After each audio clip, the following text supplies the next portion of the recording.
Clip number 264۔ اس clip میں آپ قرآن پاک کی سورہ مائدہ کی آیت نمبر 92 سے لے کر 94 تک کی تلاوت، ترجمہ اور تفسیر قرآن صراط الجنان سماعت فرمائیں گے۔ بسم اللہ الرحمن الرحیم۔ ترجمہ، اللہ کے نام سے شروع جو نہایت مہربان رحمت والا ہے۔ وَأَطِيعُوا اللَّهَ وَأَطِيعُوا الرَّسُولَ وَاحْذَرُوا فَإِن تَوَلَّيْتُمْ فَاعْلَمُوا أَنَّمَا عَلَى رَسُولِنَا الْبَلَاغُ الْمُبِينُ۔ ترجمہ، اور اللہ کا حکم مانو اور رسول کا حکم مانو اور ہوشیار رہو، پھر اگر تم پھر جاؤ تو جان لو کہ ہمارے رسول پر تو صرف واضح طور پر تبلیغ فرما دینا لازم ہے۔ وَأَطِيعُوا اللَّهَ وَأَطِيعُوا الرَّسُولَ، اور اللہ کا حکم مانو اور رسول کا حکم مانو، یعنی اللہ تعالیٰ اور اس کے حبیب صلی اللہ تعالیٰ علیہ وسلم نے جس کام کا تمہیں حکم دیا اور جس کام سے منع کیا اس میں ان کا حکم مانو، اور احکامات اور ممنوعات میں اللہ تعالیٰ اور اس کے حبیب صلی اللہ تعالیٰ علیہ وسلم کی مخالفت کرنے سے ڈرو۔ پھر اگر تم اس سے منہ موڑ دو جس کا تمہیں حکم دیا گیا اور جس سے منع کیا گیا، تو جان لو کہ اس سے ہمارے حبیب صلی اللہ تعالیٰ علیہ وسلم کا کوئی نقصان نہیں، کیونکہ ہمارے رسول صلی اللہ تعالیٰ علیہ وسلم پر تو صرف واضح طور پر تبلیغ فرما دینا لازم ہے، بلکہ اس میں تمہارا اپنا نقصان ہے کہ تم اپنے اعراض کی وجہ سے اللہ تعالیٰ کی ناراضی اور اس کے عذاب کے مستحق ٹھہرو گے۔ لَيْسَ عَلَى الَّذِينَ آمَنُوا وَعَمِلُوا الصَّالِحَاتِ جُنَاحٌ فِيمَا طَعِمُوا إِذَا مَا اتَّقَوا وَآمَنُوا وَعَمِلُوا الصَّالِحَاتِ ثُمَّ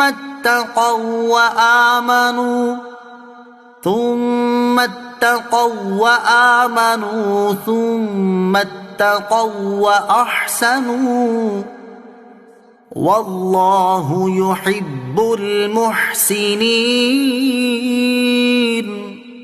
ترجمہ، جو ایمان لائے اور انہوں نے نیک عمل کیے ان پر کھانے میں کوئی گناہ نہیں، جبکہ ڈریں اور ایمان رکھیں اور اچھے عمل کریں، پھر ڈریں اور ایمان رکھیں، پھر ڈریں اور نیکیاں کریں، اور اللہ نیکی کرنے والوں سے محبت فرماتا ہے۔ لیس علی الذین آمنوا وعملوا الصالحات جناح، جو ایمان لائے اور انہوں نے نیک عمل کیے ان پر کوئی گناہ نہیں۔ یہ آیت مبارکہ ان صحابہ کرام رضی اللہ تعالیٰ عنہم کے حق میں نازل ہوئی جو شراب حرام کیے جانے سے پہلے وفات پا چکے تھے، اور چونکہ شراب حرام نہ تھی تو وہ پی لیا کرتے تھے۔ جب ان کے بعد شراب کی حرمت کا حکم نازل ہوا تو صحابہ کرام رضی اللہ تعالیٰ عنہم کو ان کی فکر ہوئی کہ ان سے شراب کے متعلق پوچھ گچھ ہوگی یا نہیں۔ نیز جو صحابہ کرام رضی اللہ تعالیٰ عنہم دیگر شہروں میں موجود ہیں اور انہیں اس بات کا علم ابھی نہیں ہوا کہ اللہ تعالیٰ نے شراب حرام قرار دے دی ہے، اگر وہ اس لا علمی کے کچھ عرصے میں شراب پی لیں تو ان کے بارے میں کیا حکم ہے؟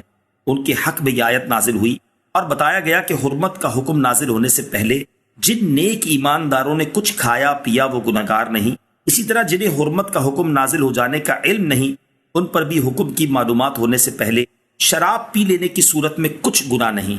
اس آیت مبارکہ میں لفظ اتقوا جس کے معنی ڈرنے اور پرہیز کرنے کے ہیں 3 مرتبہ آیا ہے۔ پہلے سے مراد شرک سے بچنا، دوسرے سے مراد تمام حرام کاموں اور گناہوں سے بچنا، اور تیسرے سے مراد شبہات کا ترک کر دینا ہے۔ بعض مفسرین نے فرمایا کہ پہلے سے مراد تمام حرام چیزوں سے بچنا، اور دوسرے سے اس پر قائم رہنا، اور تیسرے سے مراد وحی کے نازل ہونے کے زمانے میں یا اس کے بعد جو چیزیں منع کی جائیں ان کو چھوڑ دینا ہے۔ بعض مفسرین نے یہ معنی بیان کیا کہ پہلے بھی گناہوں سے بچتے رہے ہو اور اب بھی بچتے رہیں اور آئندہ بھی بچتے رہیں۔ یا ایھا الذین آمنوا لیبلونکم اللہ بشیء من الصید تنالہ ایدیکم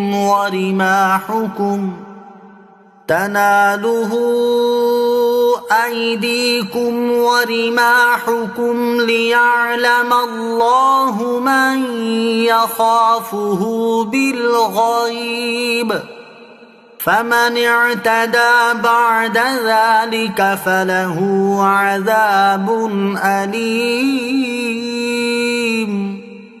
ترجمہ، اے ایمان والو، ضرور اللہ ان شکاروں کے ذریعے جن تک تمہارے ہاتھ اور نیزے پہنچ سکیں گے تمہارا امتحان کرے گا، تاکہ اللہ ان لوگوں کی پہچان کرا دے جو اس سے بن دیکھے ڈرتے ہیں۔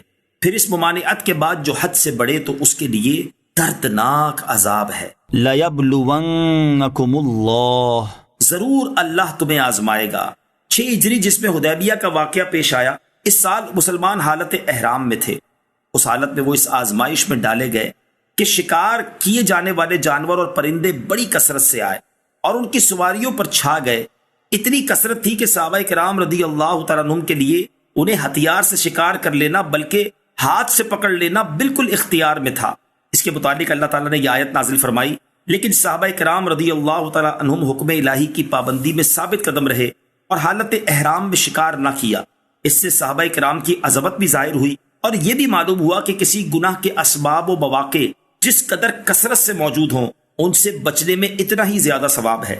جیسے نوجوان کو تقوی و پرہیزگاری اور پارسائی کا ثواب بوڑھے کی بنسبت زیادہ ہے، یوں ہی جو برے لوگوں کے درمیان بھی نیک رہے وہ نیکوں کے درمیان نیک رہنے والے سے بہتر ہے۔ حضرت سیدنا یوسف علیہ السلام اور زلیخا کا واقعہ بھی اس بات کی قوی دلیل ہے، لیکن یہاں یہ یاد رہے کہ ان باتوں کا یہ مطلب نہیں کہ برے دوستوں کی صحبت میں رہ کر یا گناہ کی جگہ جا کر نیک بننے کی کوشش کرے تاکہ زیادہ بڑا متقی بنے، بلکہ حتی الامکان ایسی صحبت اور مقام سے بچنا ہی چاہیے کہ زیادہ تقوی کی امید پر کہیں اصل ہی سے نہ جاتے رہیں۔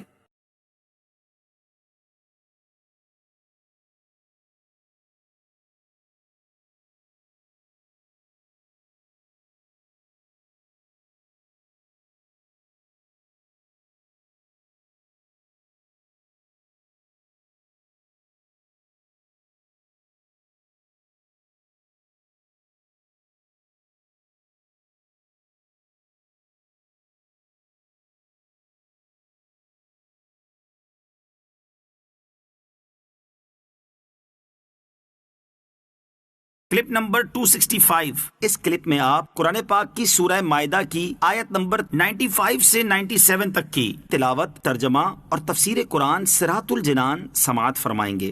بسم اللہ الرحمن الرحیم۔ ترجمہ، اللہ کے نام سے شروع جو نہایت مہربان رحمت والا ہے۔ یا ایہا الذین آمنوا لا تقتلوا الصید وانتم حرم ومن قتله منکم متعمدا فجزاء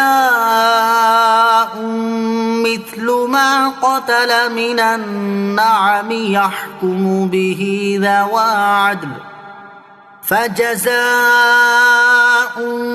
مثل ما قتل من النعم يحكم به ذوى عدل منكم هديا بالغ الكعبة أو كفارة طعام مساكين أو عدل ذلك صياما ليذوق وبال أمره عفى الله عما سلف ومن عاد فينتقم الله منه والله عزيز ذو انتقام۔ ترجمہ، اے ایمان والو، حالت احرام میں شکار کو قتل نہ کرو، اور تم میں جو اسے قصدن قتل کرے تو اس کا بدلہ یہ ہے کہ مویشیوں میں سے اسی طرح کا وہ جانور دے دے جس کے شکار کی مثل ہونے کا تم میں سے 2 معتبر آدمی فیصلہ کرے، یہ کعبہ کو پہنچتی ہوئی قربانی ہو یا چند مسکینوں کا کھانا کفارے میں دے دے یا اس کے برابر روزے، تاکہ وہ اپنے کام کا وبال چکھے۔ اللہ نے پہلے جو کچھ گزرا اسے معاف فرما دیا، اور جو دوبارہ کرے گا تو اللہ اس سے انتقام لے گا، اور اللہ غالب ہے، بدلہ لینے والا ہے۔ لا تقتلوا الصید وانتم حرم، حالت احرام میں شکار کو قتل نہ کرو۔ اس آیت مبارکہ میں حالت احرام میں شکار کرنے سے منع فرمایا ہے۔ یہاں اس کے چند مسائل بیان کیے جاتے ہیں۔ حالت احرام میں شکار کرنے کے شرعی مسائل۔ محرم یعنی احرام والے پر شکار یعنی خشکی کے کسی وحشی جانور کو مارنا حرام ہے۔ نمبر 2، جانور کی طرف شکار کرنے کے لیے اشارہ کرنا یا کسی طرح بتانا بھی شکار میں داخل اور ممنوع ہے۔ نمبر 3، حالت احرام میں ہر وحشی جانور کا شکار ممنوع ہے، خواہ وہ حلال ہو یا نہ ہو۔ نمبر 4، کاٹنے والا کتا، کوا، بچھو، چیل، چوہا، بھیڑیا اور سانپ، ان جانوروں کو احادیث میں فواسق فرمایا گیا ہے اور ان کے قتل کی اجازت دی گئی ہے۔ نمبر 5، مچھر، پسو، چیونٹی، مکھی اور حشرات الارض اور حملہ آور درندوں کو مارنا معاف ہے۔ نمبر 6، حالت احرام میں جن جانوروں کا مارنا ممنوع ہے وہ ہر حال میں ممنوع ہے، جان بوجھ کر ہو یا غلطی سے۔ جان بوجھ کر مارنے کا حکم تو اس آیت میں موجود ہے، غلطی سے مارنے کا حکم حدیث شریف سے ثابت ہے۔ أحل لكم صيد البحر وطعامه متاعا لكم وللسيارة وحرم عليكم صيد البر ما دمتم حرما واتقوا الله الذي إليه تحشرون۔ ترجمہ، تمہارے اور مسافروں کے فائدے کے لیے تمہارے لیے سمندر کا شکار اور اس کا کھانا حلال کر دیا گیا، اور جب تک تم احرام کی حالت میں ہو تب تک تم پر خشکی کا شکار حرام کر دیا گیا، اور اللہ سے ڈرو جس کی طرف تمہیں اٹھایا جائے گا۔ احل لکم، تمہارے لیے حلال کر دیا گیا۔ اس آیت میں یہ مسئلہ بیان فرمایا کہ محرم کے لیے دریا کا شکار حلال ہے اور خشکی کا حرام۔ دریا کا شکار وہ ہے جس کی پیدائش دریا میں ہو، اور خشکی کا وہ ہے جس کی پیدائش خشکی میں ہو۔ حرام شکاروں کا بیان، یاد رہے کہ 2 شکار حرام ہیں، محرم کا کیا ہوا اور حرم کا۔ حرم شریف میں رہنے والے شکار کیے جانے والے جانور کو نہ وہ آدمی شکار کر سکتا ہے جو حالت احرام میں ہو، اور نہ بغیر احرام والا، وہ اللہ تعالیٰ کی امان میں ہیں۔ یہاں احرام کے شکار کی حرمت کا ذکر ہے جو احرام ختم ہونے پر ختم ہو جاتی ہے، مگر حرم کا شکار ہمیشہ ہر شخص کے لیے حرام ہے، خواہ وہ شخص احرام میں ہو یا احرام سے فارغ، بلکہ حرم کے شکار کو اس کی جگہ سے اٹھانا بھی منع ہے۔ جعل اللہ الكعبة البيت الحرام قياما للناس والشهر الحرام والهدي والقلائد ذلك لتعلموا أن الله يعلم ما في السماوات وما في الأرض وأن الله بكل شيء عليم۔ ترجمہ، اللہ نے ادب والے گھر کعبے کو اور حرمت والے مہینے کو اور حرم کی طرف لے جائے جانے والی قربانی کو اور ان جانوروں کو جن کے گلے میں حج کی قربانی ہونے کی نشانی لٹکائی ہو، اور ان سب کو لوگوں کے قیام کا ذریعہ بنا دیا۔ یہ اس لیے ہے تاکہ تم یقین کر لو کہ اللہ جانتا ہے جو کچھ آسمانوں میں ہے اور جو کچھ زمین میں ہے، اور یقین کر لو کہ اللہ سب کچھ جانتا ہے۔ جعل اللہ الکعبۃ البیت الحرام قیاما للناس، اللہ نے ادب والے گھر کعبہ کو لوگوں کے قیام کا ذریعہ بنا دیا۔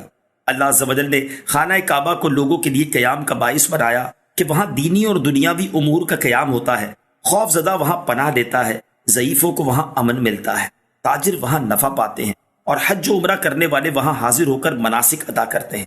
لہٰذا یہ اللہ عز و جل کی بڑی نعمت ہے۔ یوں ہی ذوالحجہ جس میں حج کیا جاتا ہے، اور ہدی کے جانور ان سب کے ساتھ بھی دینی اور دنیاوی امور وابستہ ہیں کہ اس کے گوشت سے غریبوں اور امیروں کا گزارا ہوتا ہے اور اس سے ایک رکن اسلامی ادا ہوتا ہے۔